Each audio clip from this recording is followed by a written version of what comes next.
Not Auburn or chestnut. It's a word. Chestnut. These nuts. I'm sorry. I'm sorry.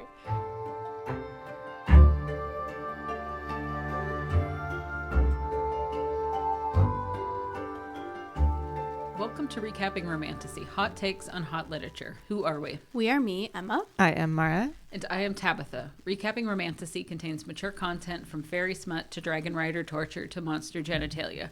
Be sure to check the episode notes for content warnings and the links to our socials.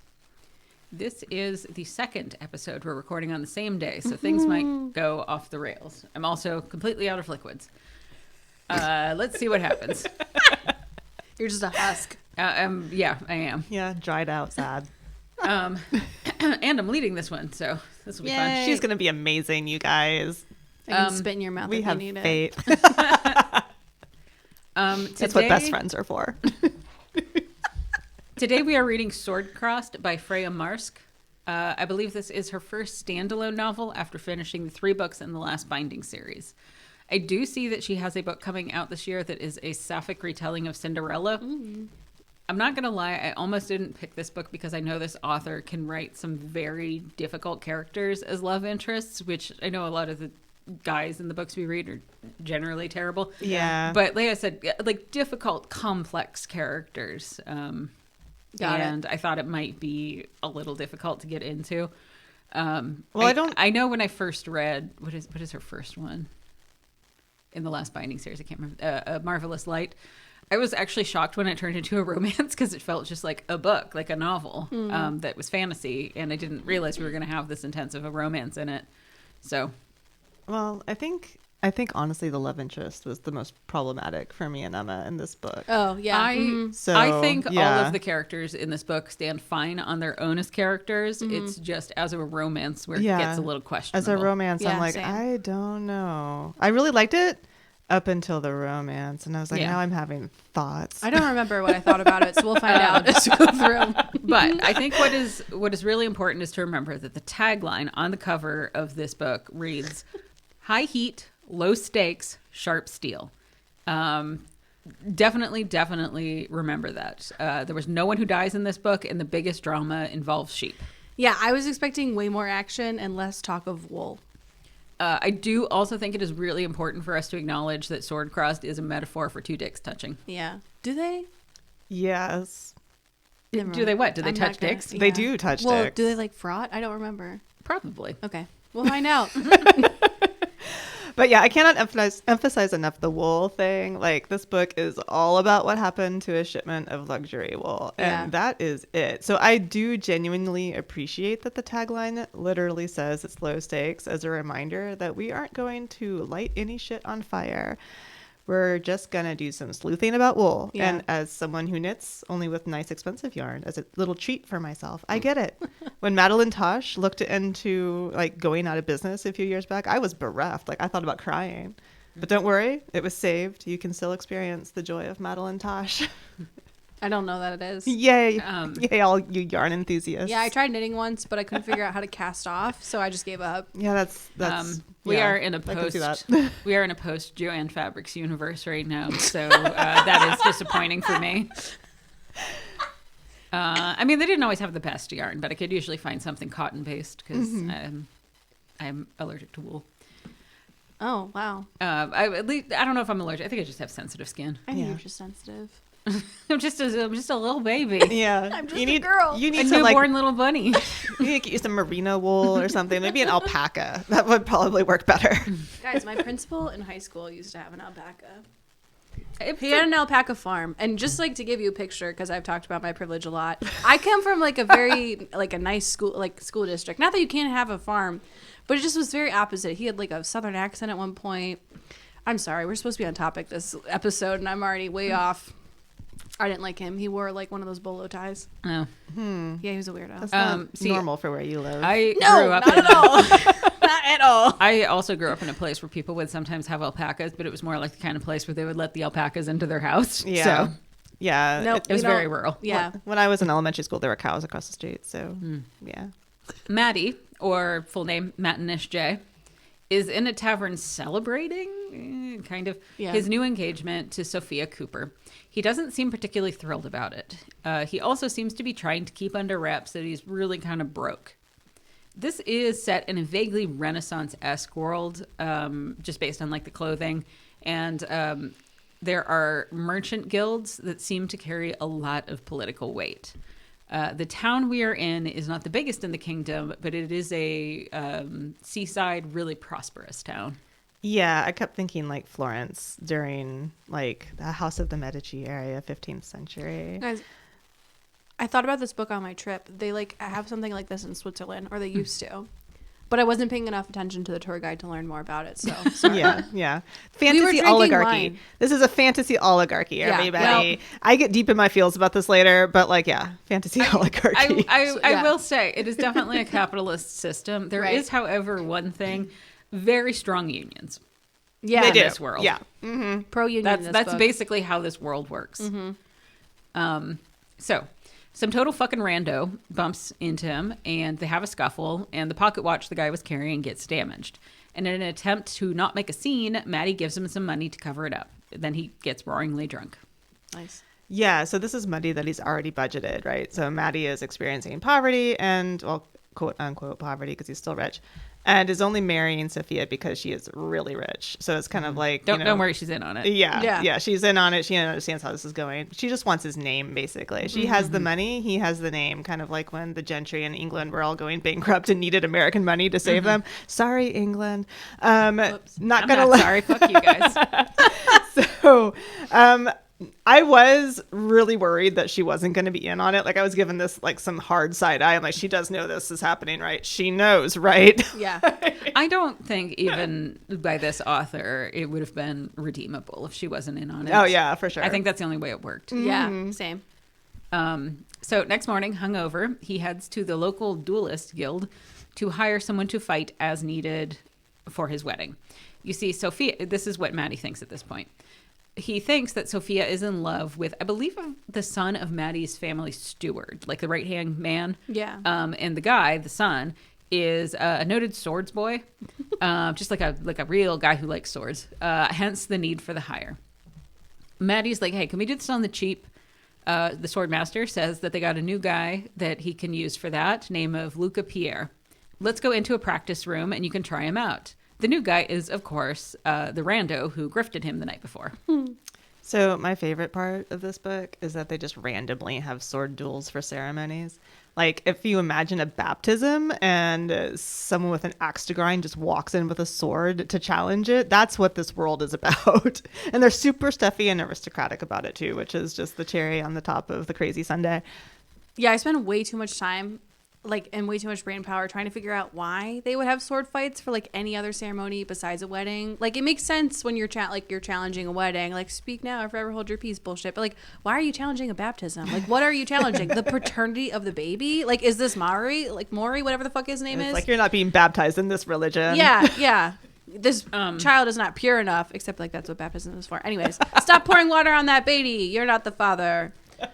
Just random. The implication of the whole sword thing was that it was like something that used to be way more common when like clans were more warring, so maybe they'd want to kill the baby. I don't know. Oh, that got dark super fast after that. Here I am, just like, we don't want you being this religion. Like, no, we're going to kill the baby. But that's the implication. Was this used to be like an actual issue, but now it's more just like a fun cultural historical thing. Yeah. You know, the way that we'll do random shit at weddings, like I don't know what, like the garter toss. Yeah, stuff like that. I don't think or just the whole thing where you have to give the bride away. Yes. Yeah. And then you have like the bridesmaids and the groomsmen as being and like stand-ins for the bride and the groom, just in case the demons come. Yeah, and we don't. What? Yeah. Yeah, that's what it's for. I did not know that.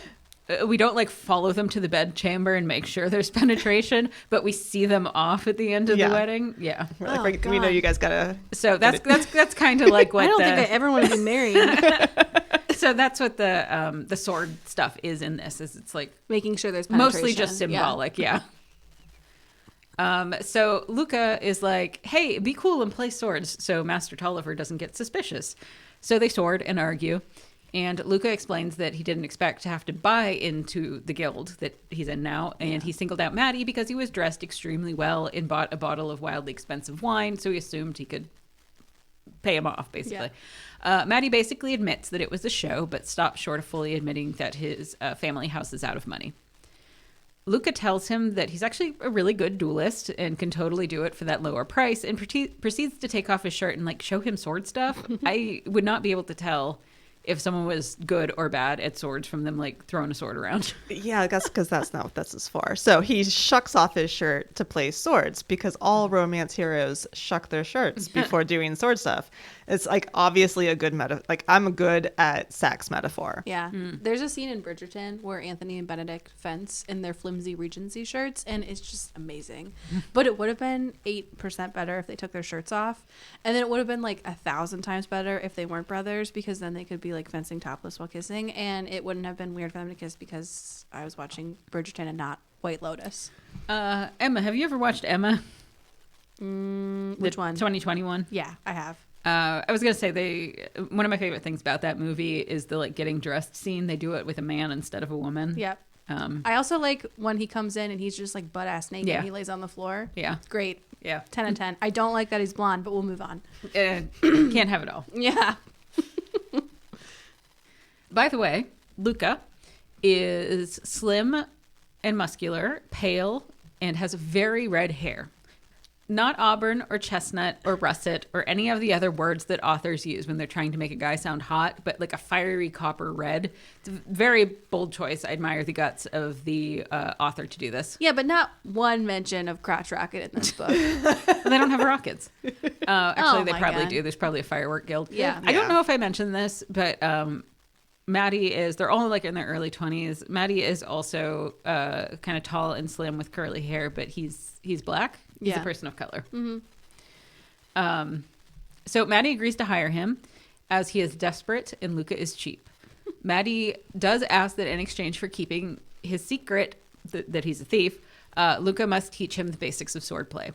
This felt a little out of left field to me, but I think it's clear what it's meant to be is playing into the overall theme that Matti feels like he has no control over his life and every single thing he does is for his family. So he wants to like, if he already has a secret, then it's going to work for him too. Like he wants something that's just for himself.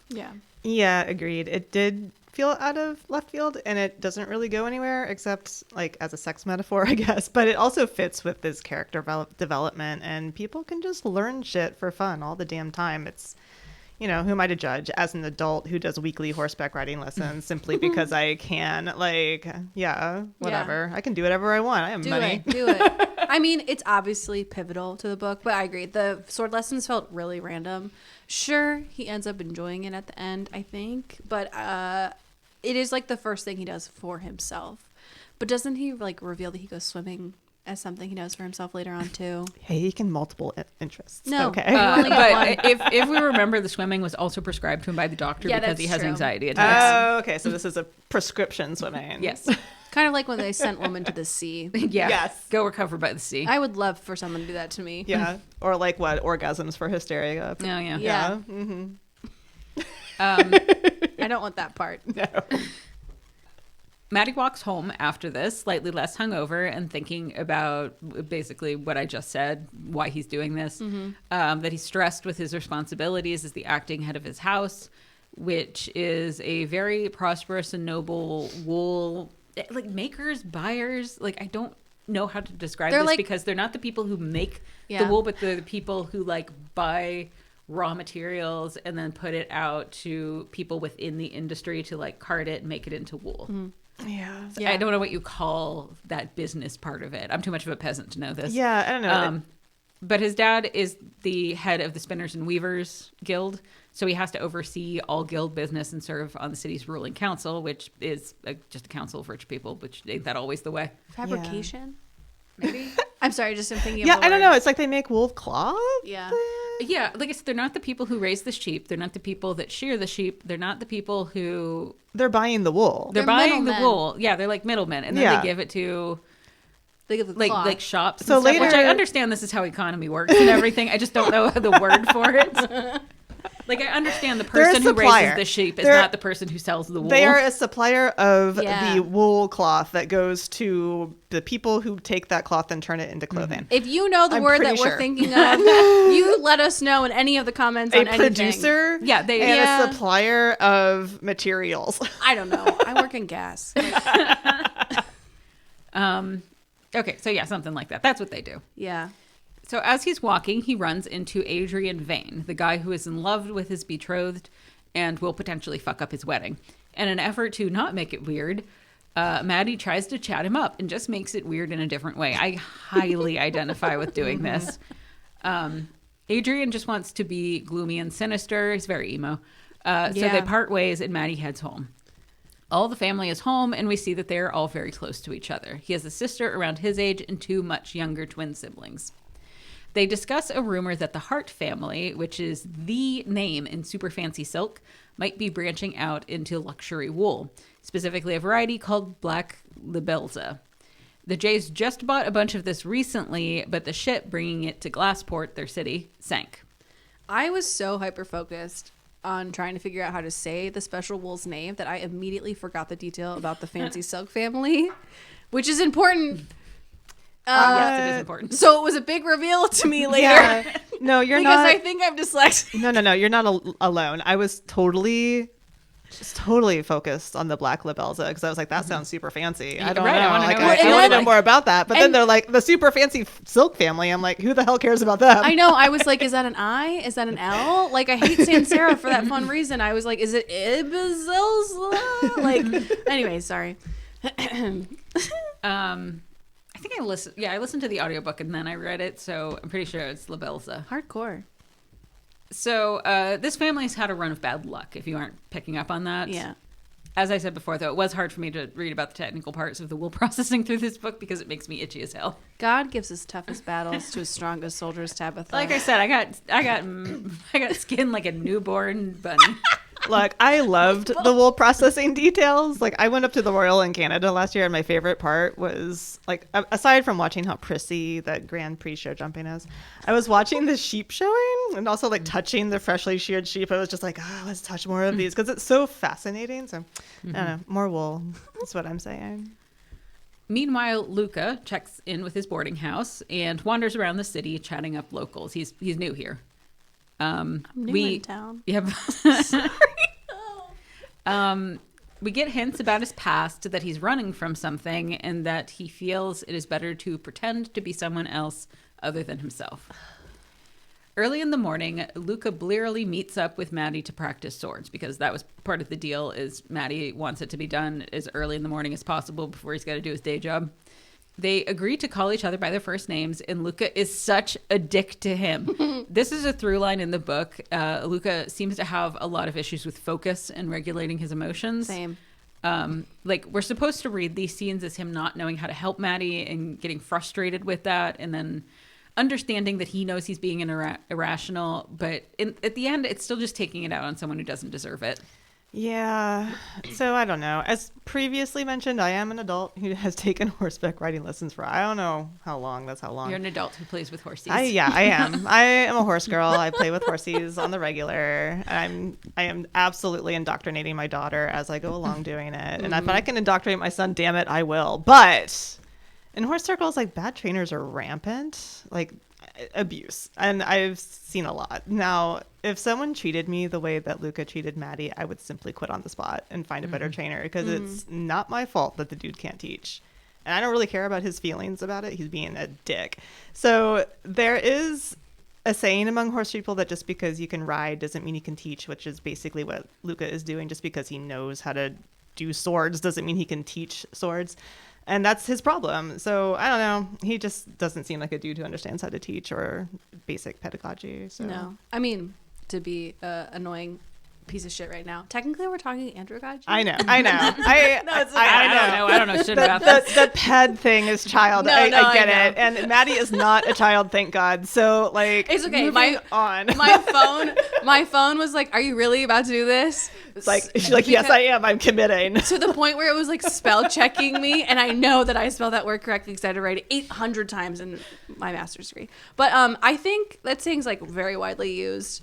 But also like it's interesting because as I was leaving education to become like a corporate baddie, all of our professional development was how to like follow the student instead of just giving the student to like follow the teacher, which is a pretty like insane way to describe it. But basically like a good teacher should be able to like react and adjust to how the student is learning rather than like, or how the student isn't learning sometimes, where most people think like just because they can do something really well means that they can teach it. Like that's when you get bad teachers, because when a student doesn't understand, these people don't know how to like help them, because being a beginner is so lost to them because they're like just too advanced, or like they just can't empathize really.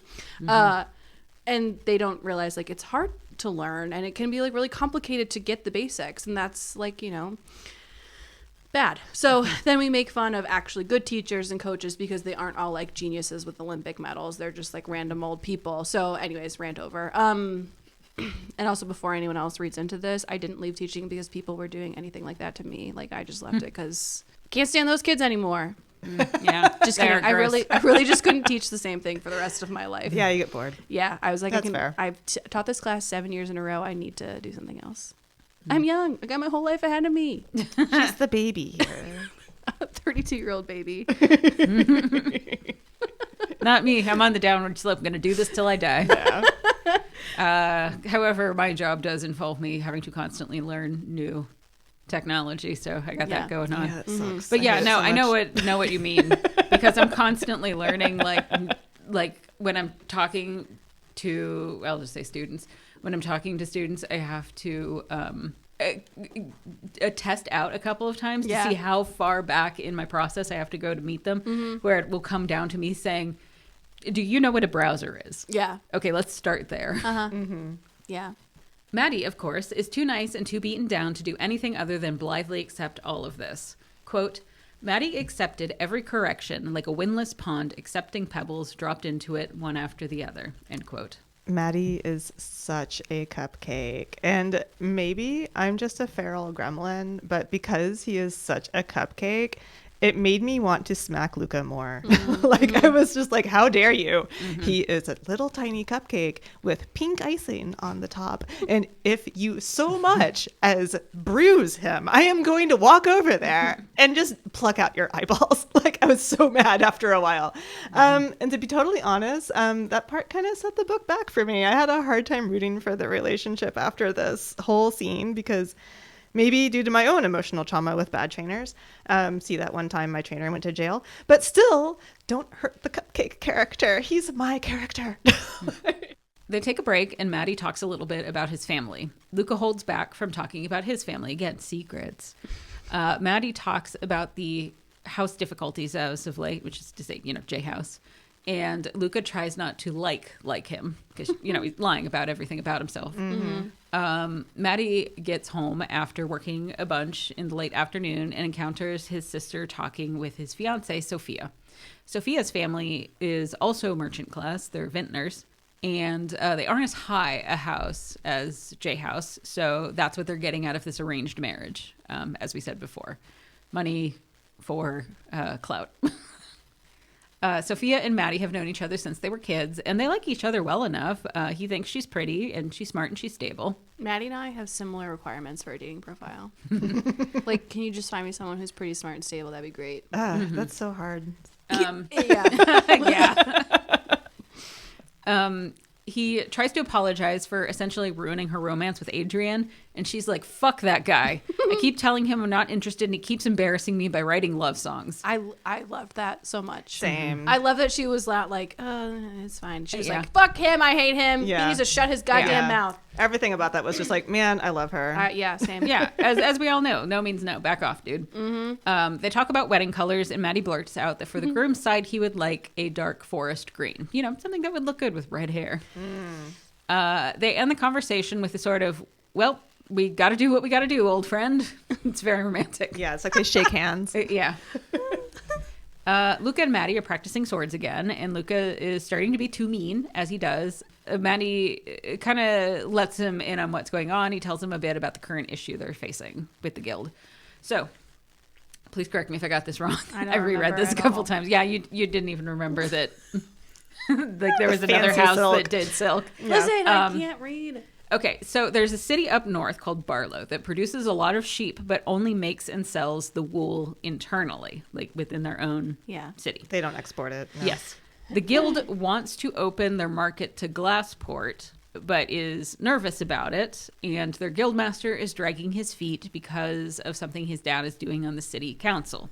A bunch of other guildmasters in Glassport want to create a canal between Barlow and Glassport, but his dad is against it. I tried to remember why his dad is against it, and it's something about how it's really going to fuck up the economy of like the neighboring places next to it. Like pull a lot of the wealth out of these small towns. Yeah. I think that's his dad's concern. Probably because they won't have to go through that area anymore. Because the canal will I think it's a lot of places that had a lot of internal wealth. It's now they're afraid it's going to be all exported out. Yeah. Luca and Matti brainstorm allying with the Lawyers Guild since they need a year-round supply of wool for their robes. So that's like the deal that they'll make with this other town's special wool is like, well, we'll buy this much from you and we'll definitely have a use for it so we won't oversaturate the market. I think that's what's going on. As you can't tell, this is a very plot-heavy book in sense of world building. Yeah, right? It's very, very heavy in the why all of this is happening to J House. I vaguely remember it. I know it has to do with Matti's dad being against the canal. There's a thing about the sheep being introduced, which they won't do unless the canal gets built. Sort of a scratch my back, I'll scratch yours. And Matti's dad is fucking it up. I can't remember why he doesn't want the canal though. And I think maybe it's a circumventing thing, but then it's also like, how are you going to get your goods to market if you don't have an easy way to do that? Yeah. So wouldn't you then have an extra, like if you had the canal there, wouldn't those towns that have the produce be able to just stick their produce on the canal ships and be able to easily move them from place to place? Yeah, not to sound like I'm in favor of the Industrial Revolution, but isn't that just progress? It is progress. Maybe it has something to do with like where it's being built. Maybe it's like environmentally damaging. Maybe it'll fuck up the river system. I think that might have been it. They had to like put a dam in or something. I remember. Yeah. I think it's because, and I didn't know this until later in the book, but Matti's dad is like the people's princess. And I think everyone else hates that. He's like pro-union and everyone else is very anti-labor. Yeah, that's the one thing we're supposed to read from this book is that J House has always been a lot more fair to the people who work for him than a lot of the other houses. They do talk about that later, yeah. And so the reason Matti's dad is consistently on this council is because he gets voted for by basically everyone who's part of the labor union. So like all of the people who work for Matti's family vote for his dad because he does look after his people, but that's in opposition to other people on the council. Yeah. There was the other thing I noticed when I was looking back in reviews, because I was like, why? I can't remember, is that he wanted to use money for a festival. Oh. And he was going to use public funds to do the festival. That's pretty common. Yeah. But then it was just like, is that worth it, though, when you could do a canal project instead of a festival? I think like I said, I remember that there was a reason that the canal wasn't a good idea, but I don't remember what that reason was. Who cares? Trickle down economics. Clearly, though, some people thought that, it is actually a good idea. So there are people who like the canal and there are people who don't like the canal. And it's just really Matti's dad doesn't like the canal. Yeah. And all the people who like the canal are evil. Yes. Yeah. They're more like they're more like looking through their monocles going kind of people than Matti's family, who's also rich, but the good kind of rich. Yes, they're the wealthy. Poor rich. Yeah. They're poor because of the bad decisions they've made. Well, no, it's not bad decisions. They're getting fucking conned by one of their own people. They're getting sabotaged. But we'll get into that. I swear to you, this book is going to have sex in it eventually. Actually, uncomfortably long sex scenes even. Okay, here's a weird fact about me. You don't like reading sex scenes? I don't. We knew that. I know. I really don't like it. So like I skipped the second sex scene in here entirely because I was like, that's just way too long. It's too much detail and I cannot have that much detail. And I'm one of those people who reads porn without plot on AO3 and then I start skimming the actual porn and the plot. Yeah. And I'm just like, there's a certain point where I'm just like, I can't anymore because my gut impulse is ew, and I realize I live a very contradictory life. That's okay. So I mean, I definitely get that. I personally do actually think this author is pretty good at writing sex. Yeah. Like I said, the scenes in the last Binding series were extremely well written. Actually, very shocking when they showed up because, like I said, I wasn't expecting it to be romance, and then suddenly there's dicks and balls. I think my issue is I didn't really like them together. Yeah. So the boys have had like 15 sessions of swords by now, and Matti finally gets terse with Luca's bad attitude. Their argument gets more personal until they write in each other's faces, and Matti just keeps thinking about how sexy this all is, which, again, is just something I don't get. I don't get it either, but Matti is attracted to Luca because he has abs, and that is basically it, I think, which, fine. That's like most of the Romantasy we read here anyway. But yeah, really, these men being assholes isn't anything out of the ordinary for the really genre. Nothing outside of the ordinary for Romantasy. I totally agree. I mean, in personal life, I would have dumped that dude, like, after lesson 1 because he wants to deal with that bullshit. But, you know, Matti doesn't know. He's just a little cupcake. And I just wish he'd made better choices. That's all. Yeah. Listen, I like a little friendly ribbing. Like, I'm a person who makes fun of people, and I will accept it back. I do that. I make fun of people for flirting. That's probably why I'm single. But at this point, yes, I think Luca's only defining quality is his abs and like his hair. Matti thinks a lot about putting his hands in it. He really likes his hair. What? I don't want to offend this guy because I do think he is a bad romantic partner. He is, however, very good at swords. And he is charming. Like, one of the things we see, he's good at chatting up random people. But he's not charming to Matti. No, he really isn't. Well, that's because he's his real self with him, which is apparently a massive fucking dick. I'm an asshole. But you're going to love me, really, because I'm such an ass. Oh, yeah, by the way, Matti's been lying to his family about this whole thing. They think it's dancing lessons for the wedding. Again, this is kind of like he just wanted to keep something to himself for himself. Yeah. But he basically tells Luca to sit down and shut up for a minute. Luca does. He eventually kind of, like, settles, like, centers himself, and then, like, focuses for once in his fucking life and tells Matti exactly what part of his form he needs to work on. Yeah. Luca takes a job with another duelist for it's like an introduction ceremony for officially bringing in a 13-year-old as a new member of the Masons Guild. So this is like him doing his job as a member of the Sword Fighters Guild, Duelist Guild. This is for the Martins family, which we know also serves on the city council. The two of them do a performance of a duel, you know, just sort of like a fakey thing. The sort of thing that used to happen for real. 2 questions that were rolling around in my head at this scene. It read like kids don't get names before this day. So like, what were they calling kids before this day? They have a name. This is their opportunity to change them if they want to. Yeah, I know. I was just trying to be funny. No, it's okay. But again, I'm going to ask, what the hell are you challenging here? I don't like the fact that you picked your name as Apple. You have to pick something else. That's silly. This is also the chapter where we learn that 1, women can be duelists because that's the other duelist in this, and 2, that trans people have a place in this world. Nice. We know this because Luca reflects on how his brother changed his name from the female version to the male version when they were 13 and got inducted. And that 3, same-sex marriage has been the law for at least 30 years, so doing better than America. Afterward, Luca heavily eavesdrops on 2 guys talking about the J family. He has 0 context, but he logs the information for later. He's just like in that stage of a crush when you like think you're playing it cool, but the second someone starts talking about anything to do with the person that you have a crush on, you're like 100% invested in the conversation, even if you don't actually care about that topic at all. This is true. I'm a huge gossip. I would listen to anything. Oh, yeah, God. Matti and Luca are training, and they are both pretty exhausted. Luca starts sniping, and Matti yells at him to just stop talking. And I just like this part. It just made me think, yeah, this is how you would do this in a world without zippers. Quote, as Matti opened his mouth, either to apologize for snapping or to compound the insult, he wasn't sure, Luca raised a single finger. Wait. He lifted that hand and made an elaborate mime of sewing his own lips closed, knotting the thread off at one end, and flicking away the invisible needle. I guess that's how you would mime, like closing your mouth. Yeah.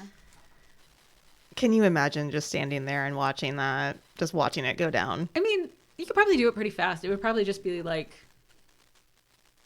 That's too long. But that's to way tie too it, long. like you'd have to tie it. Like think about miming tying a thread. These like, people don't have cell phones. They have an like attention this? span. No. I'm like, I can't wait for that. I'm sorry. I don't know what I was trying to say about the Industrial Revolution. I don't know how old zippers are, honestly. I don't either. I think they're pretty new. I think they're like a 1930s thing. They don't talk for the rest of the lesson. They just kind of figure it out. Matti gets into form, and Luca walks around him, manually adjusting his body, but like super erotically. When Luca ends up in front of him, Matti reaches out, and long story, but Luca starts sucking on his fingers. But yeah. Then he steps back and says, "I think that's enough swordplay for today." Yeah. Yeah. Maybe it's just me, but despite all these sexy description, that felt so unsexy. Like I could only picture Matti just like with his arm straight out, or vice versa. I don't remember which one was doing it. Yeah, Matti with his arm literally straight out, and Luca just like sucking on them like those little bottom feeder fish that suction to the wall of a fish tank. Maura, do you remember that time we went to a special lecture and the guy came in late, sat down next to you, and then started licking his fingers right in your face? He put that's his like what that looked like. finger in his mouth because he was licking Cheeto dust off of his fingers. Yeah. And I was just like staring at him out of the corner of my eye, thinking, like, what is he like happening? Leaned into Maura to do it. He went like. And there was like a lot of like slobbering noises. It was like, so now this scene is extra ruined for me. Thank you. Then he invites Matti for a drink back at his boarding house later that evening. But first, Matti has dinner with his fiance. He goes to pick her up at her house and walks her to his, and they chat about their shared upbringing and what a douche Adrian is. He thinks about how hot Luca is and how it is okay to think about him like that up until he's married. But, maybe he could start thinking about his future wife. He thinks, boy, I like her, but not like that. Let me try kissing her. It's fine. He is unmoved. She's also like, well, we should get used to it, I guess. They're so practical. Like she, especially, I'm a big fan. Yeah, I love her. I love Sophia. I love everything about her. Yep. Matti shows up in his dinner finery and gets ogled by Dinah, the innkeeper's daughter. They go to Luca's room. Matti pulls out a bottle of wine that Sophia had brought over for dinner, of a particularly good vintage, because remember, they're winemakers. Then they eye fuck each other. Luca mentions his brother is big into wine, and then they talk a little about his family in the vaguest way possible. Basically, he says there is a family branch vying for house status, and they want him to be a clerk, but he hates math. This is the story that Luca's telling him. Matti says he does like it, working for the guild for his family when things are going well, but he really just seems to like doing stuff, like trying new things. He enjoys things even when he isn't good at them, like swordplay, because he knows he can get better. He says learning swordplay is an escape, and they eye fuck some more. Okay, I feel like I might have to change what character I am, because originally I was going to say Luca, because I also hate math. I also don't enjoy things unless I'm naturally good at them in some way. Like my dad used to make me calculate the tip at dinner growing up. And although that's like pretty simple math, it stressed me out every fucking time. And it's not like he couldn't do it. He's a fucking accountant. Well, he just had when to, somebody like, forces you me. to do it. Yeah. So I don't remember what character I say, but Luca asks exactly what happened with J House, and Matti describes about 10 years of what seems like just bad luck, like bad harvests, a ship that got lost at sea, lost contracts. And the insurance for the lost ship also got lost. So they like don't have that insurance claim. After this is when Matti volunteered to marry Sophia, which Luca's kind of horrified by. That he would basically, Luca's horrified that Matti would put himself and Sophia in this position. Matti says they're worried about Heart House expanding into Libelza Wool. Now I'm self-conscious about how I say that. no, I think you say it You right. said it right. It's Libelza. And It has to be. And Luca has to center himself in a way that is very telling to the reader. Like you could tell his reaction to Heart House, except for Emma. She doesn't know what the fuck's going on. She's like, what's Heart House again? I didn't at all. The fancy silk. I was like, why do we keep talking about them? So at this point, Matti and Luca are sitting next to each other on the bed. Okay, definitely I'm dumb, because I just thought that Luca was just horny and like not uncomfortable because of the conversation topic. But in my defense, I got through this book in like 50-page sprints, and I did it like right before bed, and I was falling asleep during like the last 10-ish pages each time. So I'm sure that was a detail in there. I was like falling asleep. I recently read a book like that. I was listening to the audiobook for SBQR, which is about the history of ancient Rome. And it was like fine. Like it's pretty dry, straightforward history. But then when I listened to the last 2 hours of it, I was fully awake in the middle of the day, and I was like, actually, fuck this book. That's how I felt. Yeah. That's why I quit. Actually, I don't agree with her point of view at all. No, I couldn't get into it. I was like, I can't do this book anymore. or the book that she was, the Roman book? The Roman book, yeah. SPQR, Mary Beard. Yeah. Super dry. And there's no way I would read that. And she's also just like, well, slavery is bad, but also, if you think about it, it was great. Yeah. What the fuck? She makes a slight defense of Roman slavery when in reality there's no defense for any slavery. You can't do it, even if it's ancient. Sorry. So now Luca is feeling guilty about wanting to seduce Matti, so he tells him what he overheard at the Masons Guild, because he knows that'll kind of kill the vibe.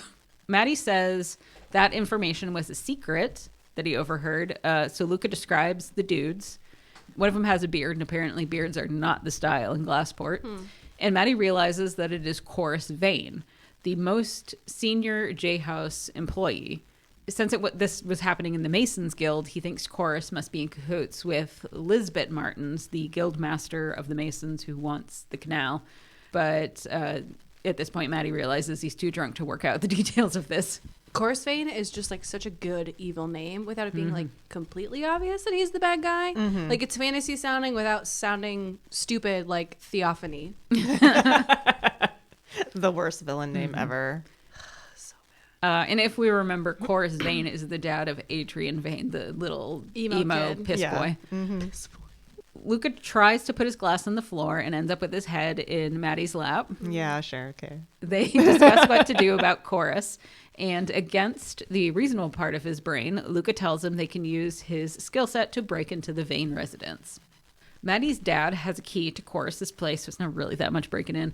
Yeah, they just like walked right in. Yeah. It didn't take any sort of effort. So he's like, I employ this man. I have a key to his house. We're fine. Isn't that insane though? Yeah. No, I think it's supposed to indicate again how close they were and how much he was trusted. Like they did not expect him to do these things. I'm assuming that wouldn't that I have the code to get into your house, Maura. Well, yes, you do. But you don't work for her. No. I feel like we work for you sometimes. Which is good. Yeah. She's like, where are you? Oh my God. No, Maura and I have an exchange where when she's out of town, I will come feed her cats and I am paid in mint. Yes. I steal so much of her mint. I might have so much of it to steal, so. Coin? No, actual mint plant. Oh. Sorry. She has an out of control patch of it, and every time I went over there last summer, I took a huge chunk. Everything I drank that summer was mint infused. And you will have more, so. So Matti and Luca just walk up and unlock the door like they're meant to be there. It's a little bit of a small, dusty cramp house. It's a cramp house. Yeah. Okay. It's a little cramped townhouse. He seems to be living below his means, and the implication is that his emo son is bleeding him dry. He has expensive taste for being a do-nothing layabout. Piss boy. A little piss boy. They find the office, and Luca lockpicks a chest full of papers. After some searching, Matti finds a ledger spanning months, years, of small problems that Chorus seems to be responsible for. For example, overcharging or delays in transport. Luca asks him if the name Kesey means anything, and Matti says they are a rival wool family in Glassport. Luca shows him a statement from one of Kesey's factory carters saying that they are using hard waste fibers and pooled wool, which is from slaughtered sheep, in their high-end wool and not labeling the grade properly. Luca says that he thinks Chorus is working for the Keseys, and this is his collateral. So he knows that the Keseys are doing something corrupt, but he's also working with the Keseys to do something corrupt to Luca's family. This is worse than that scheduling conversation from Days of Golden Iron. I just want to say. Okay, I fucking love this so much. I know you do, but I'm just saying. Tell me more about this wool conspiracy. No, there's Holy shit, I want to know about names. it. I don't agree. I think that this is better than the scheduling conflicts of. Listen, maybe if I wasn't like this is like a mystery. Like this is a mystery. This is like, oh, they found some evidence that like Chorus Vane is actually not working for the family. He's working for another family entirely. Like it's a clue. We have a clue, and the great wool mystery, and the missing ship, and it was juicy. The names are too much. Also, I could have been more awake for this, but.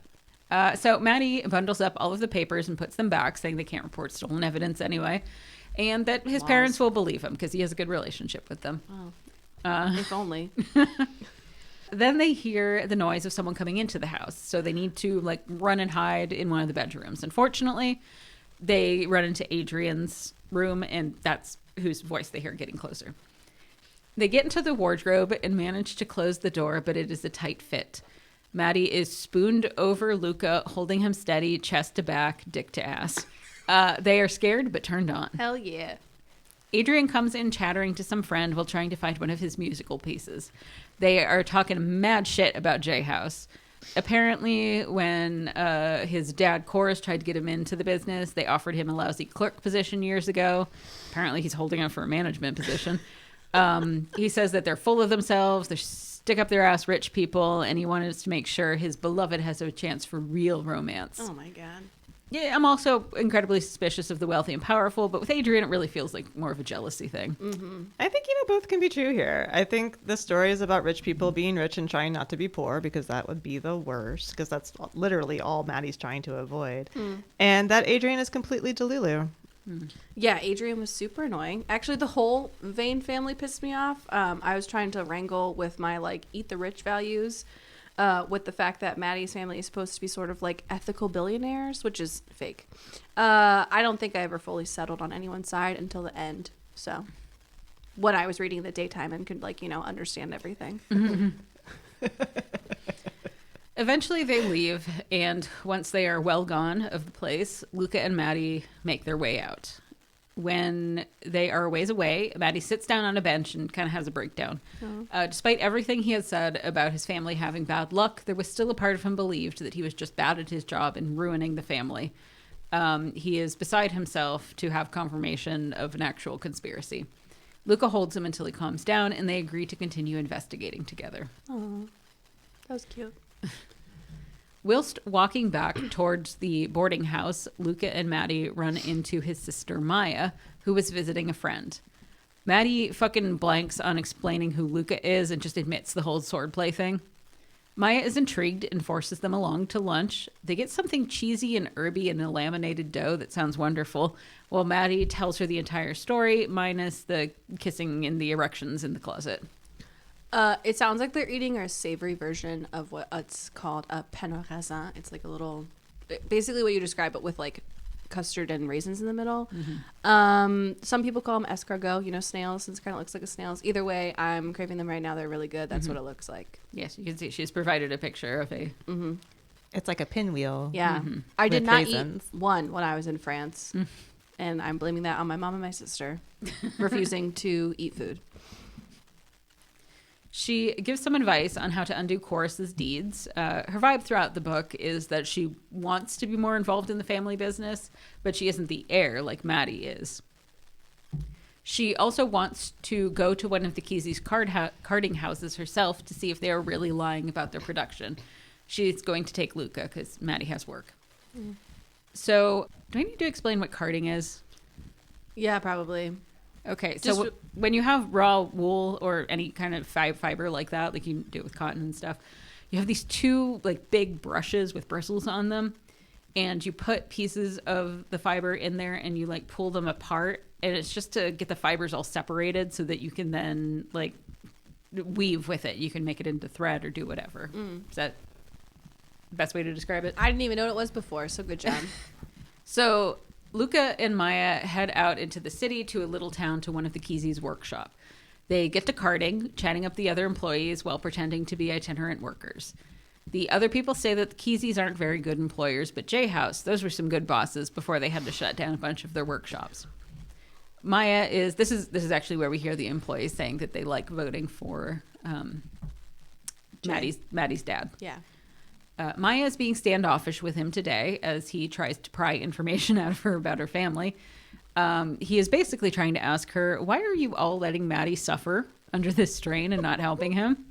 But she talks about how important it is, what her dad is doing on the council, and that she tries to help Matti, but Matti wants to fix it all himself, which does seem to be the case. Then she reprimands Luca for not just conning Matti when they first met, but also clearly being on the road to seducing him. Luca's like, what the fuck? We're adults. His marriage isn't a love match, and he's not married yet. Maya has some weird energy when she tells him that Sophia is wonderful and they can learn to love each other unless Luca distracts him, which he clearly is. Luca says he will do the job he is responsible for and keep the wedding on track.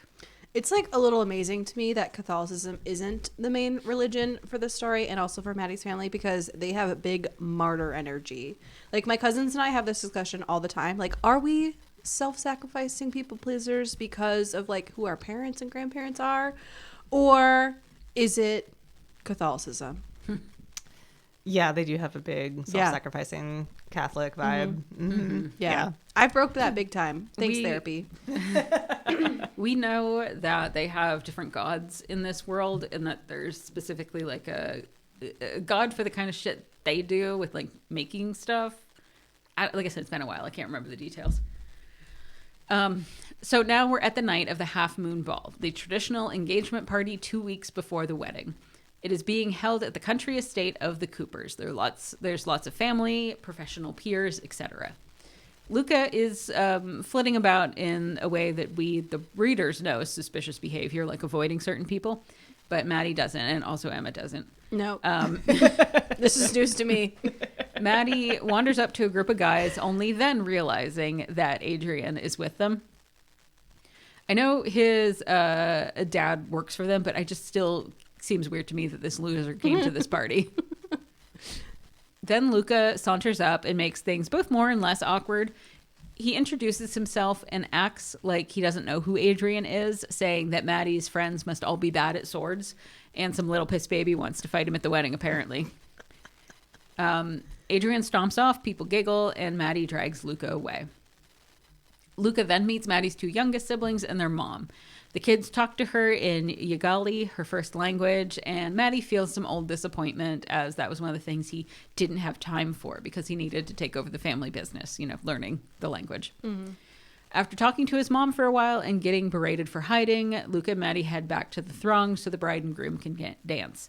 Turns out Sophia fucking sucks at dancing, so no big deal that he wasn't actually taking dancing lessons. Again, I just love her. Yeah, same. Everything she does is gold. Everyone dances a lot. The party starts to wind down. Matti turns down an invitation to hang out in the gardens to dance with Luca. They dance. They continue to flirt and eye fuck. Matti is feeling turned on, gets guilty about Sophia again, tells Luca he doesn't want to be there anymore, and Matti takes him to his room. And no one suspects a thing. So they get into Matti's room, and Matti kisses him immediately. When they pull back, Matti looks not upset, but freaked out and slightly panicky. Quote, "He didn't look horrified or guilty or even conflicted. He looked distant and dreadful, full of dread, as though kissing Luca had been a lungful of good air before he ducked his head back beneath a pool of fetid water." End quote. Matti starts low-key freaking out, so Luca takes off his sword and is like, "Hey, do you want me right now? It can just be as simple as that." So they kiss, they start to undress. Luca makes it clear that he would like some fucking. He goes to his own room to get lube, comes back. Matti is shirtless and says something like, "I have considered several things that I would like." Uh-huh. They roll around on the bed. Matti pins Luca, licks him all over. Gross. Gives him hickeys. Matti admits he's not had penetrative sex with a man, but less clinically than that. Not much less, though. That's how I say it. You're not off. I feel like he does say it similarly. It is similar, yeah. That he just couldn't justify the time to find someone he liked, but the implication is that Luca's worth the effort. Aww. So they have sex and it's good. They have some pillow talk. Luca's very open with his affection for Matti, which is nice for Matti, but Luca is still trying to hold back some of his own personal identifying details. They also muse on the idea that the night of the Half Moon Ball is more likely to be when the bride and groom hook up for the first time, but not here. Foreshadowing. Matti falls asleep, and Luca broods about what a selfish liar he is. Oh. Next morning, Luca is explaining to Matti how to fake a fall, and while he is down on the floor anyway, decides to blow Matti. Then Matti jerks him off. There we go. They get dressed, and Matti finally admits out loud that he hates this arranged marriage, but what are his other options? So they'll just enjoy each other for the next 2 weeks.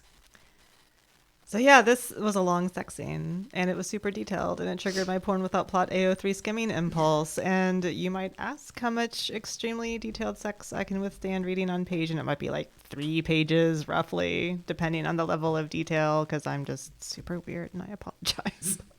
No, it's fine. I also felt like this was long, but it's also been a while since I read gay romance, so maybe like the beats just feel off for me. Like it's the same dance but to a different song, you know? I don't know. Like I'm surprised at how much detail Tabitha actually recapped here. Yeah, because I was over here like, this is too much detail, Tabitha. Yeah. This is hurting me. Usually it's what the people want. Usually she's like, they fucked, he went down on her, they had sex, move on. Also, I don't know when to bring this up, but I had a few quotes highlighted here, and not because it was a sex scene, but because the syntax in this book also felt off to me at times.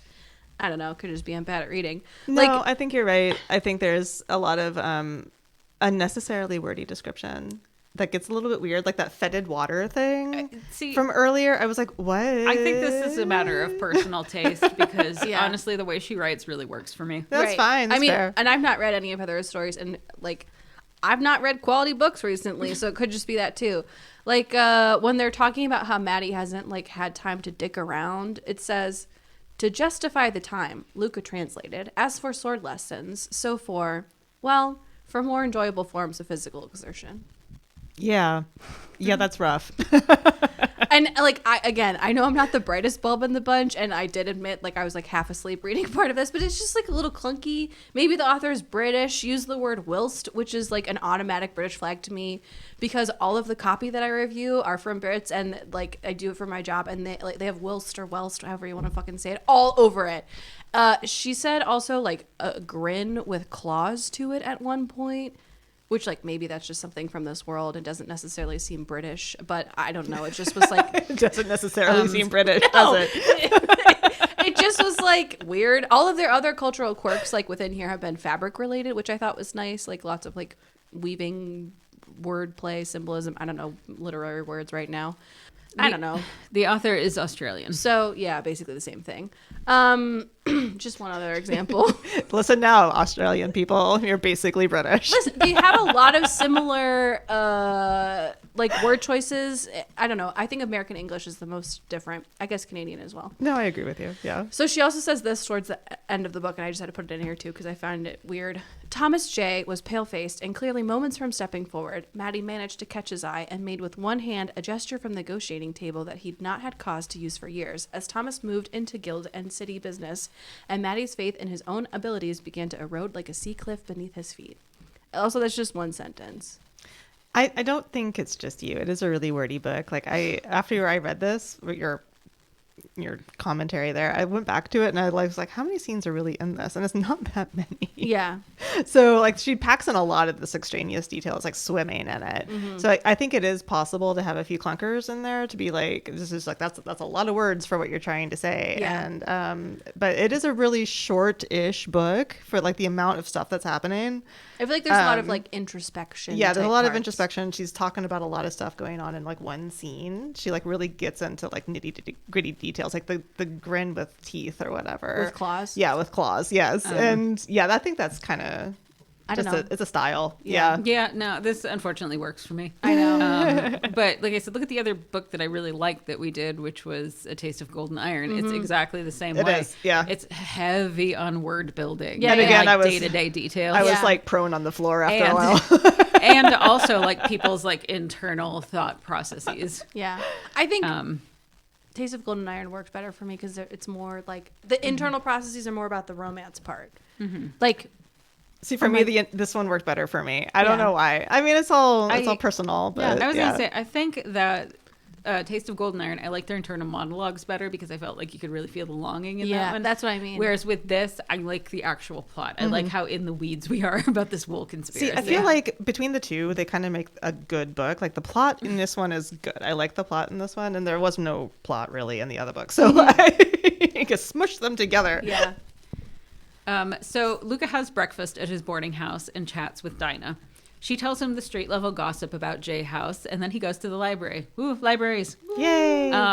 So at the library, he looks at news archives for the ship that was lost at sea. Then he goes and looks at the harbor records. All things you could do. Some archivist out there is just doing real good work. Again, this is what you get when you give people a union. After lunch, he redresses himself as his stuffy brother and then goes to the offices of Laura. I think you got it, Loire. I think Loire. is how I meant to say it. I think you kind of said it. You did. Loire. Yeah. Loire. Yeah. I fucked it up. It's okay. It's French. After lunch, he redresses himself as his stuffy brother and then goes to the offices of Loire House, pretending to be from Mantle House, which is the one that his brother works for, because one of their ships was lost as well, and he wants to see what's up with that. So Loire House are like the ship people, the people that build and contract the ships out. So he claims he's there to see what was up with their shipping contract. They might have to renegotiate or something. He's pretending to be from Mantle House. Yeah. One of the higher up employees sucks up to him and takes him to the records room so he can do his quote unquote audit. And Luca watches the guy be mean to the younger girl working there. Luca is then kind and sympathetic to this girl, and she just starts to spill her life story while handing him whatever he asks for. Like I said, that seems to be the thing that Luca's good at, is being charming. Mm-hmm. He starts to realize that it seems like the Isidana, the ship belonging to Loire House, contracted to J House and lost at sea. So that one that J House lost. Yeah. Seems like it now might be the exact same ship operating as the Lady Jenny and working for Kesey House. He writes down the crew names, and he kind of marvels that he's enjoying himself doing house business. There were so many house names in this section. I think I read this section while I was falling asleep. I was like, this is some complex math I'm trying to do. No, I didn't really pick up any of the names. I just picked up like, okay, the ship that was supposed to be lost at sea was not actually lost at sea. That was all I really needed. I got that at the end. Yeah. So 6 days before the wedding, the boys are swordsing, and a severely dressed dude walks into the practice room and calls Luca Lucastian Hart. Here you go, Emma. Full name. Thank you. That was when I gasped. Luca tells the guy to wait outside and tries to explain himself to Matti. Matti, however, is filled with embarrassment and cold dread. We remember earlier that we heard that Hart House, based in Sienne, which is the bigger city, was top tier in silk production and thinking about branching out into wool. That's the rumor. Matti assumes that this was Luca's con all along. I know he's upset about this, but personally, I would have immediately realized that Luca was too impulsive to have this sort of elaborate of a con. Yeah, what a fucking elaborate con. Like, here's an idea. We'll make our second son pretend to be a poor nobody, work as a sword person, be accidentally there when the House J heir decides he needs a sword person for a wedding we didn't know he was going to have. He'll somehow seduce said heir, and then profit. It's like also Luca has been there helping Matti figure out the conspiracy. So why would he be doing that if it was his own con? Maya needs to run everything. Yeah, fully agree. The logic ain't logicking here, but like we have to get that third act breakup somehow. So. Yeah, and you know, Matti, that poor boy's got anxiety. That poor cupcake. Poor cupcake child. They just keep doing stuff to him. They fight, like physically, with swords. But, you know, Matti's bad at it, so he loses his sword and then just punches Luca. Good for you, Matti. Luca gets defensively mean like he does and accuses Matti of lying just as much as he does about how much he hates his life, which he ain't wrong, but don't say it. Yeah. Matti says to only call him Mr. J and to leave. Then Matti lingers in self-loathing. So, okay. This was also like this whole conversation that they have when he's just like, you're lying to your family. I'm like, okay, but this isn't an apples to apples comparison. Matti feels put upon and secretly wants his own life. Okay, fine. Yeah. That's fine. And it's like, Luca, I don't know your real fucking name. Luca is literally living a fake life. Like, perspective, my dude. Get some? So Luca and his brother Perse sit down. His full name's like Persimain. But Luca and his brother Perse, is it Percy? I don't know. I thought Percy, but you know what? Names are going to name. Who knows? When I don't know how to say a word, I default to say it in French, which would be purse. I was going to say it is Perse, I think. Mm-hmm. There's a lot of because I thought French it was spellings in here. I thought it was short for like Percival or something, but no, it was like Persimain. So I'm going to say Perse. Yeah. Okay. So Luca and his brother Perse sit down in front of those lovely cheese herb baked goods, but they don't eat them. Yeah, really. Perse is like, so my mother-in-law got a letter wondering why the fuck I was in Glassport auditing our records. I came here, found the sword agency with a new red-headed employee, and here you are. Which, like, you're so fucking bad at this, Luca. Luca does clarify with Perse that no, Hart House isn't planning to do anything with wool. But then Perse brings up the situation with Andre Baudrain, head of the Glassblower Guild, the thing that he fled Cian over. His mother, the head of the house, smoothed things over, and he could technically return to the city scot-free at this point. Okay. So right here is when I was like, I almost threw my Kindle, but I didn't. So I was like, Luca, you ran away from your family for doing something so terrible, made yourself anew by cosplaying as a poor person. And the culmination of this insane behavior is your mother, your rich ass mom, just fixes it. No questions asked, off page. It's just like a real rich kids don't experience consequences thing. And it's like affluenza to like a degree that I can't even begin to comprehend. And I was just so mad at this point. Yeah. This is what 20-year-olds are like. I know. And it's just like some dude who it's like I better skip town. Oh God. It's like I can't, I gotta go.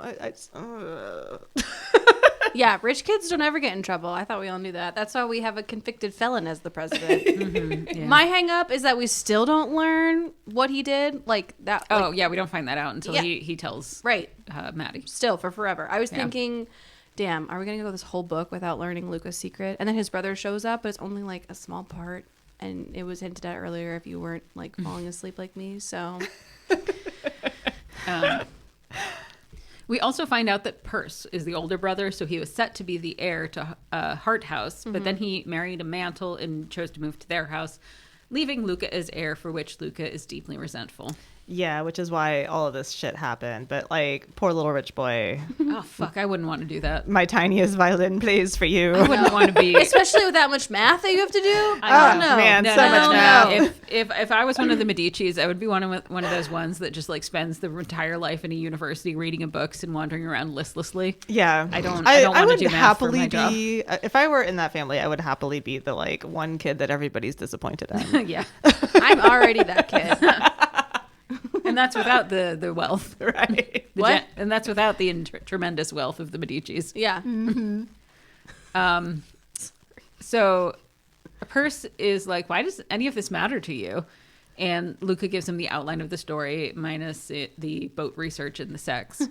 And Perse is like, ew, you're taking a service job? You're better than that. Which, like, absolutely fuck off, Persimmon. Yeah, this is a really rough chapter for me. Because, like, not only did we find out that, like, Luca, all of Luca's problems were not actually problems, and that he did some idiotic thing that he ran away for, and his mom was just like, I don't know why you did that, I fixed it for you. But, like, I really started thinking about what this book was up to right here.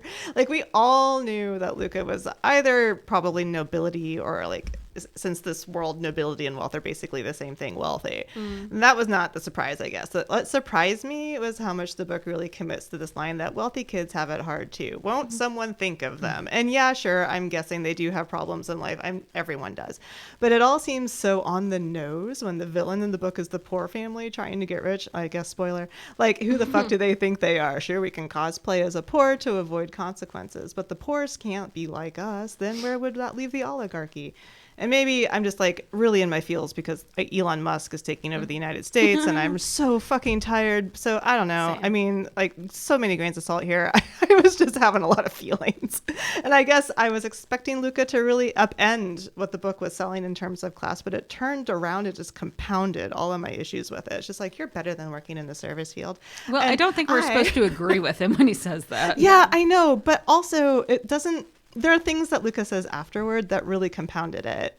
Like, actually, he does kind of agree with him.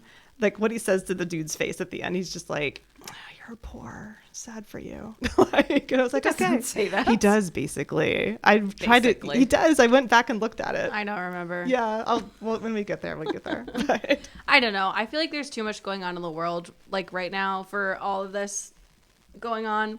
But I think I've said this offline, I don't know, whatever, off mic. This felt like a little Regency to me, more so than fantasy. Like, I feel like familial duty or marrying for money and trying to keep up with the Joneses are common, like, tropes, themes, whatever in those books. But I just wanted to know what the heck Luca ran away from. Like, reveal it all to me right now. Like, I've done my waiting. 12 years of it. I do think it should have been revealed here, but yeah. I mean, I get why. Like, Matti has to find out. Yes. But yeah. I will say that I do think this book follows in the tradition of, a lot of historical romance where everybody's rich in it. Right. Yeah, and often totally the agree. villain is like the butler or the groomsman or something like that. So it's just part of that trope. Yeah, it is a trope. You're right. It was just rough for me this time. I'm sorry, y'all. Yeah, it's okay. Perce tries to sympathize by talking about how his own arranged marriage was actually a love match and that he was willing to cause a house political issue over it by switching alliances. And Luca's like, that's not really helpful for my situation. Matti goes swimming. It doesn't help. He goes home where his sister takes one look at him and tells the staff to cancel his meetings because he is ill. In his room, he tells her who Luca is and that he didn't wait for Luca to explain himself. Maya says she can't believe him, and Matti finally kind of explodes. He blurgs out all of this stuff that he has to do for the family and that no one has ever given a fuck to what he might want before he gets married to someone he doesn't love and stuck in this position for the rest of his life. Good for Matti. Get it out. Matti takes a nap. Also good for Matti. Yeah, he needs one of those. And when he wakes up and refreshes, Maya has brought Sophia into the conversation. Sophia isn't mad about this. She was also only grudgingly marrying him. So they don't know what to do about Luca and the duel, so they focus on Chorus and the Keezies. Sophia has an idea. Big fan of Sophia. Very forever. Mature. Yeah. Very forever smart, a fan of Sophia, man. Yeah. Very fashionable. We love you, Sophia. So Luca is out at midnight with Dinah. Remember, she's the daughter of the innkeeper. And they're preparing to snoop around the Keezy house. Dinah has dressed up like nobility and is heading home from a party. She goes up to the Keezy's door and says that she thinks some ruffians are following her and she just stay in their entryway for a few minutes. She does a very good job seeming dramatic and silly. And when the footman goes to get her a glass of water, she lets Luca in. Luca hides until he hears her leave, and then the footmen wander off. He finds the office and goes through papers until he finds evidence of a warehouse rented by the Keezys right when the Lady Jenny, the quote-unquote Lady Jenny ship arrived. He scribbles down an address. As he starts to leave, there's a knock at the front door. It is Chorus needing to urgently talk to Simeon, the head of the Keezys. He says that in his meeting with Matti earlier, he dropped that his mother has a connection to a university in Manisi that has developed a chemical to test wool fibers. Matti got swatches from every house of wool and was planning a demonstration of the method. This, of course, is a big deal because it will show that the Keezys are using inferior ingredients and selling them at a premium. Right, because you're cutting the pooled wool with the good stuff, like rat poison in your cocaine. Right. I've never used cocaine. Would rat poison make cocaine better or worse? I mean, I think it would make it kill worse, you. yeah, because you die. I don't know. Never done either. Yeah, I was going to say, I don't know. They put weird stuff in meth, so. Luca also learns that the reason Chorus is in cahoots with Keezy is that he promised to bring him over to Keezy House and adopt his son, giving him their name. So his son would be Adrian Keezy, which is not an impossible thing to do, but isn't like a common thing that anybody does. Yeah, it's like super, super uncommon, but it will happen. And the motive feels very class conscious on the part of the writer, but the book really doesn't go the direction that you thought it was going to go for me. So it was like, who do I root for here? I don't know. Yeah. They said that Matti's dad had like a moral reason for not doing this. Nobody can remember. Well, I don't. That's why. No, I do actually remember this. Matti's dad, remember, he's the people's princess. Yeah. He doesn't think that having house status should be that important if you work in the business and you're good enough at your job. He believes in paying people good money. Yeah, the credit to what they earn doing their job properly. Yeah. But like an actual merit-based society? Yeah. Yes. That sounds that's like what really his dad Pollyanna, likes. though. Well, that's the thing, is then in this conversation, the other two are like, that's not real life. Yeah, it's not realistic. Chorus leaves. Luca waits till everything's silent, and then he sneaks out. On the street, he laughs at how clever Matti is being, lying like this, because we know this is a lie. And then he feels a knife at his throat. So it turns out that Baudrain sent some men after him. This was the guy whose stuff he fucked up back in Cian. Luca says all of this has been worked out, that there weren't any charges and everything's been paid for. And the men are like, yes, but he wants to make sure that you get the message. And then they beat the shit out of him. which I think Maura goes into it here, but it's something we definitely needed at this point. Yeah. Oh my God, I so needed this. Like, I genuinely think that this scene was added after the fact to counter the grossness of having our love interest problem be swept under the rug and paid for by his rich mom. Like, I can literally see an editor somewhere popping a Tylenol and dedicating like a page of their edit letter just to this problem. Like, we need to fix this. This is so unattractive. Yeah. It also does mean that for the final fight scene, he's injured, which is hot. Didn't we just read in general. book? Yeah. Tabitha loves injured men. I do. Absolutely. We love an injured man. Didn't we just read a book where the main character gets a split lip and it like starts bleeding when they're making out? Is it this book or is it a different one? I'm pretty sure. Am I it's making this one. that? Okay. I think it's this one. Girl, I've read a lot of books like that. I'm Give me a honestly list not later. Sure. Okay. So 2 days before the wedding, Matti is in the guild hall, and someone tries to gossip with him about how Kesey House had to pull a bunch of wool off the market because some buyer fucked with the quality. That's the line they're given. Yeah. And Matti's just like, how ethical of them. Then he muses on how things seem to be going pretty good business-wise, and that Luca hasn't spilled any of his secrets because for some reason he thought Luca was going to do that, which Luca can be petty, so like, sure. Chorus asks Matti about the demonstration for testing the wool quality, and Matti's like, bad luck, but the scientist is talking to a patent lawyer, and we weren't allowed to do anything with it right now. Convenient. Yeah. Then he has an interaction with Chorus where he thinks about all of the skills he learned from Luca, keeping a calm exterior, saying something without actually saying it. He asks if Chorus needs to say anything or wants to say something, and he doesn't. Really? So Matti thinks, well, that's it. You're going down. Yep. Luca was actually a good teacher all along, guys. Sure. Deep sigh.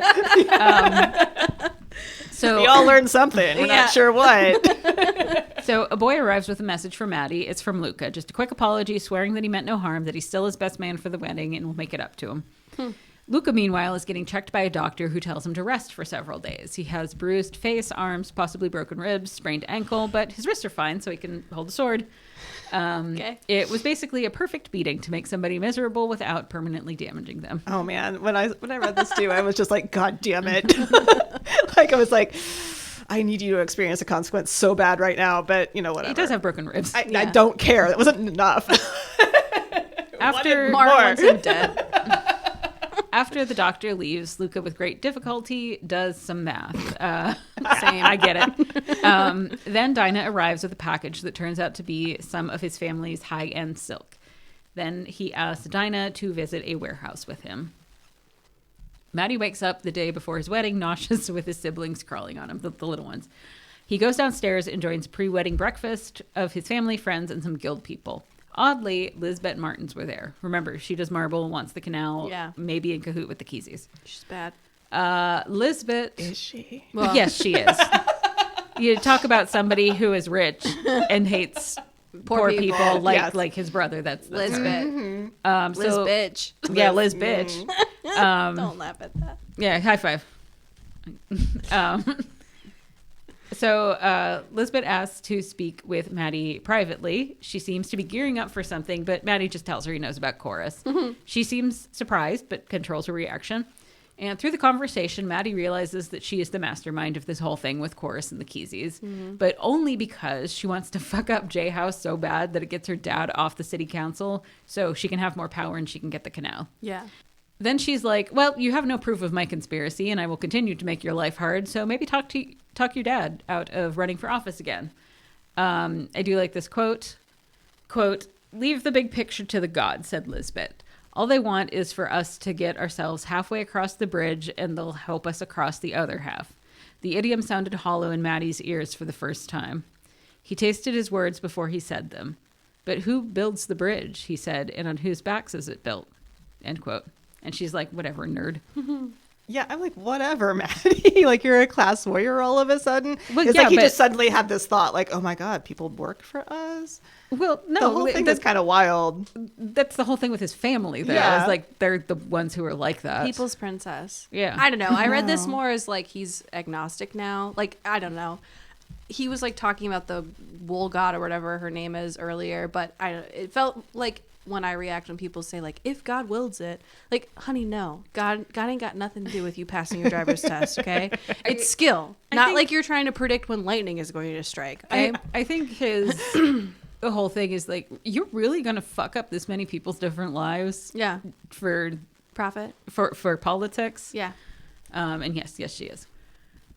So later, Matti and Sophia are staring at their new bedding set, which is a wedding gift, in what seems to be a mutually depressed silence, when a servant says Luca is outside the front door waiting for him, very dramatically refusing to enter unless Matti says it's okay. I thought this was like actually pretty respectful of him. I was like, wow, Luca, are you mature and level-headed now? Okay, slay. Yeah, this is showing growth. You see, Luca from the past would just barge into homes and steal shit, and Luca of the now patiently waits to be invited in. Mm-hmm. These are boundaries. If that is a vampire. Yes. Should only make this hotter. A sudden turn. Matti goes out and is like, holy hell, your face. Luca starts to make up a story and then is like, fuck, no, I'm telling the truth now, Jesus. So Matti's like, okay, but let's include Sophia and Maya on this too. Equality. So Luca explains that he really did not know who Matti was. And Matti is like, why didn't you tell me when I talked about Heart House? And Luca is like, because you would get mad? And Matti's like, yes. Luca reasonably points out, I think, that this wasn't supposed to matter anyway, because Luca was just meant to be Matti's good time, fun con man until he got into an unhappy marriage. Mm-hmm. Luca shares a loan calculation to cover what Matti paid him, because he didn't really need the money because he's the fucking richest boy ever. Then he shares a Heart House secret. The country with the embargo on the super fancy silkworms is going to start selling some, and Heart House is going to start producing its own Gallia silk, which is the name of the fancy silk. That was actually where the rumors about Heart House expanding came from. Got it. This is news to me. I thought that someone just made up the rumor to stress Matti out more. Specifically. I mean, it's possible Chorus did that on purpose. Yeah. So then he tells them why he fled from Cian. He had been being rebellious after Perse married and went to another family. He started running cons just for the fun of it, to feel thrill for once in his life. He broke into the home of the artisan guildmaster, Baudrain, and stole his best piece, which he was immediately going to return because it's the thrill of the chase, I guess. But then he knocked over a glass sculpture that was the guild's patron gift. So it would be like destroying a holy relic. It's the thing that they, everybody in the guild contributes to. They make the best thing they've ever made, and then they dedicate it to their god. So it's like a big fucking deal. Yeah. Also, as he fled after basically setting a piece of the one true cross on fire, the Baudrain's daughter saw his face. Yeah, I once you get this information, I was a little bit like, okay, so that sounds bad. But when I was reading, I was like, so you're basically doing the modern equivalent of hitting mailboxes with a baseball bat because you're doing some rebellious boredom. But one of the mailboxes held a priceless treasure. Woe is you. I don't know. It's Luca just never rebounded for me. Yeah. Anything that they tried to do with him, I was just like, no, I'm sorry, I'm done. I feel like he needs to be 16. Yeah, it was very teenage behavior. Well, that's the thing, is once again, I feel like this is entirely fine behavior for a character in a book. It won't make me dislike the character. However, what it will make me do is think you are not a good romantic prospect. Yeah, absolutely. Maybe you need to grow up a couple more years before we get together. Matti tells him that every part of that story makes him sound stupid. Indeed. And Sophia asks why he didn't just admit it and pay the fines. And Luca is like, public humiliation?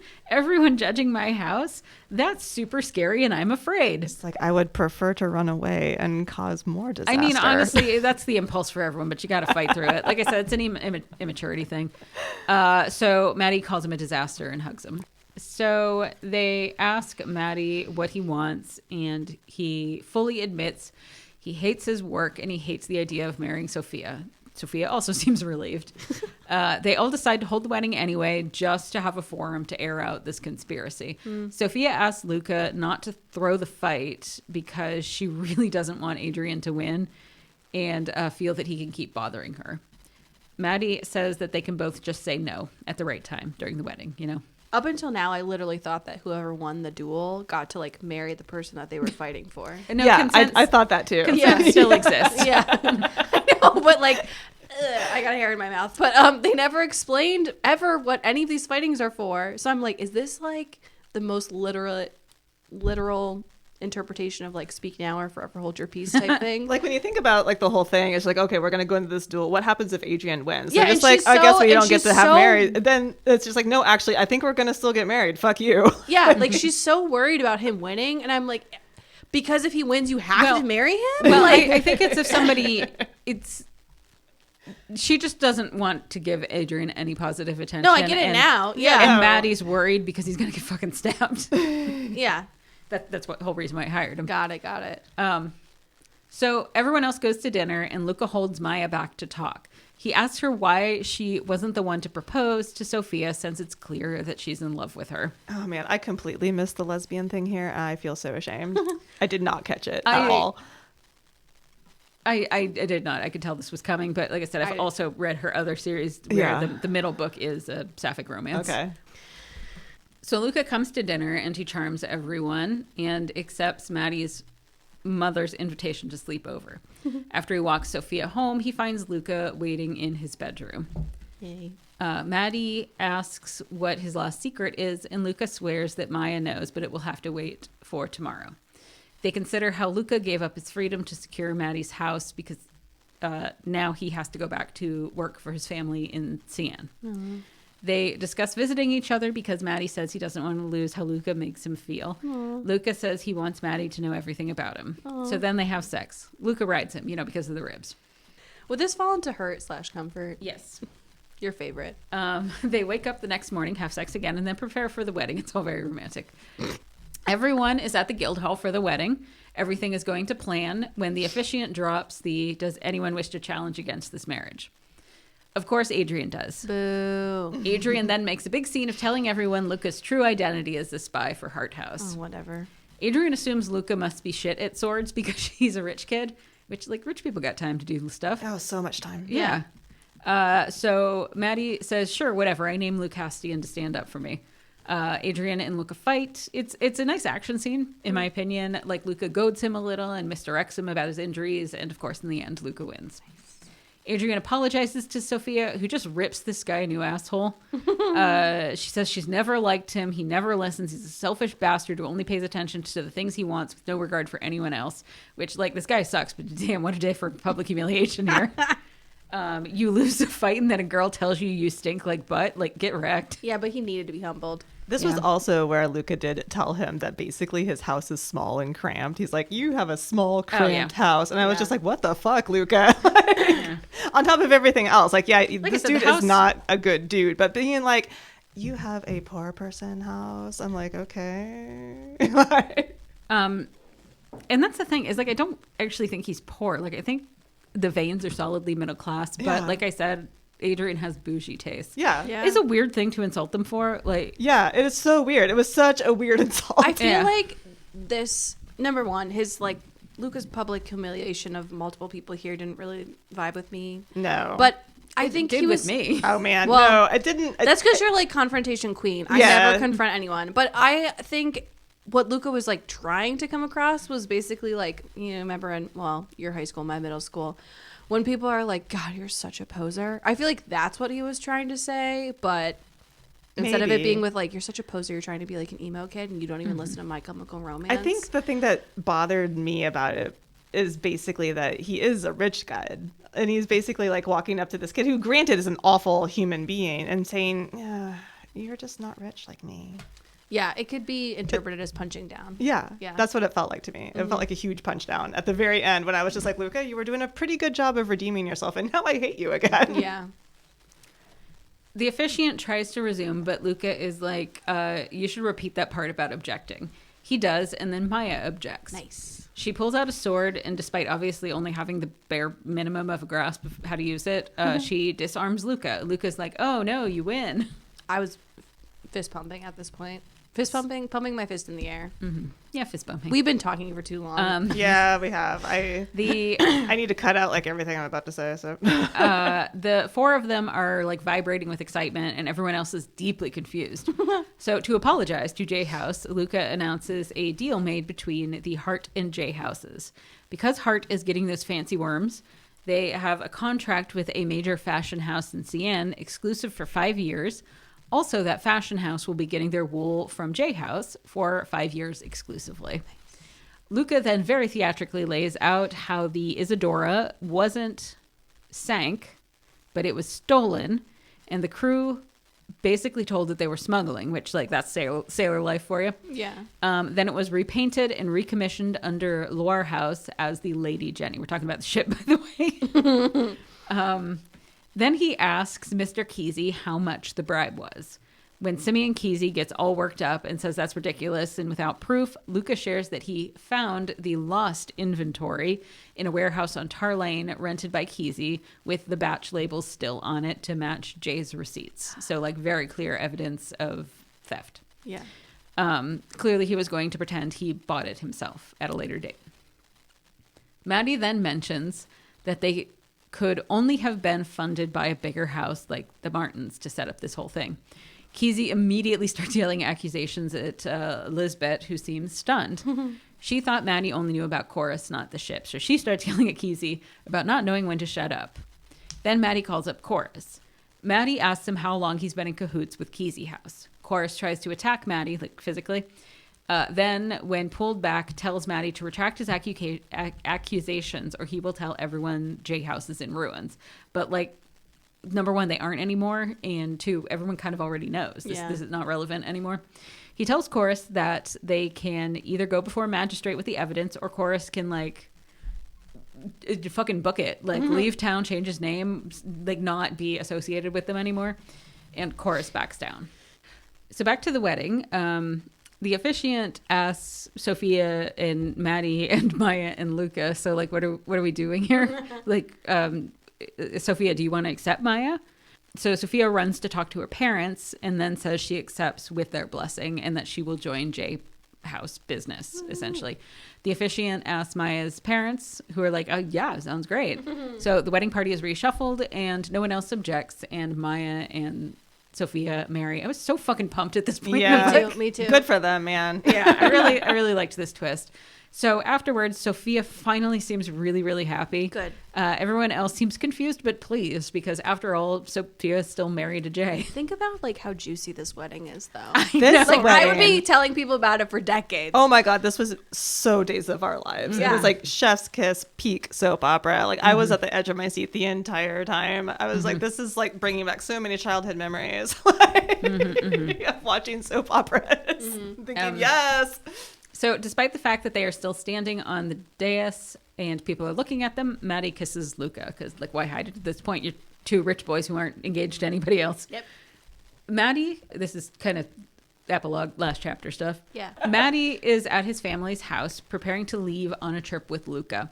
His family asks, will he be back by Spindle Day? Surely. What the fuck is Spindle Day? They don't say anyway.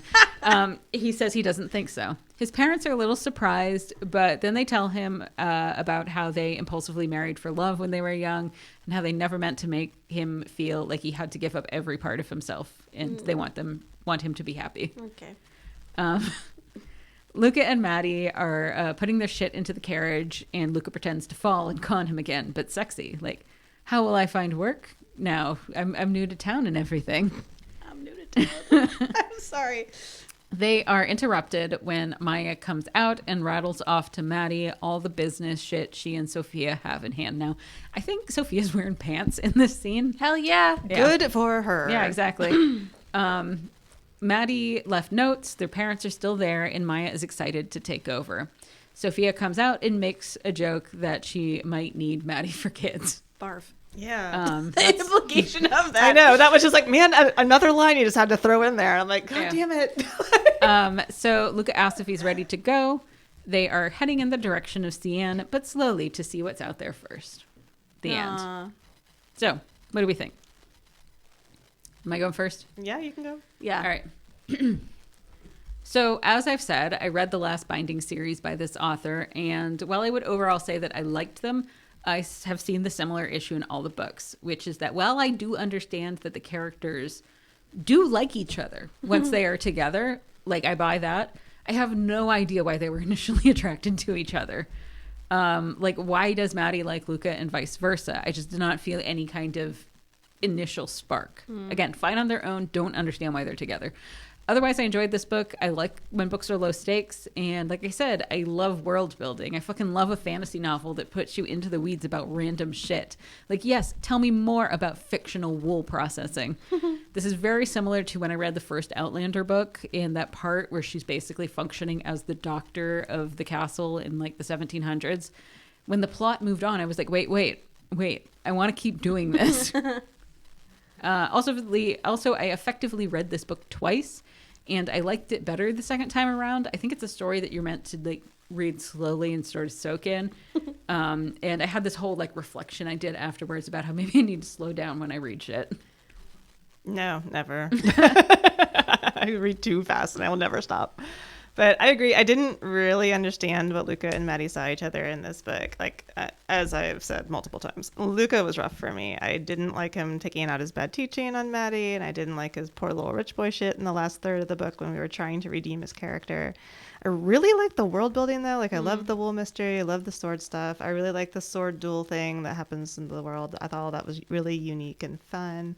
But the rest of it was just like, I think it was just a really bad time for me to be reading this book when we're at this point in American history.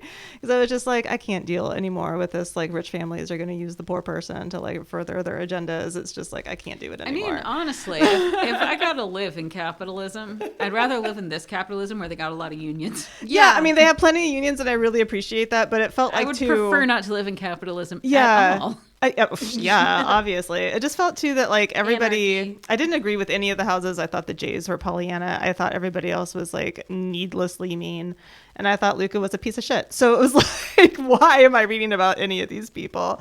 I was just getting really angry at Luca in particular. But I really love the rest of the story. So I don't know. Give me more wool. I'm happy with the wool. Mm-hmm.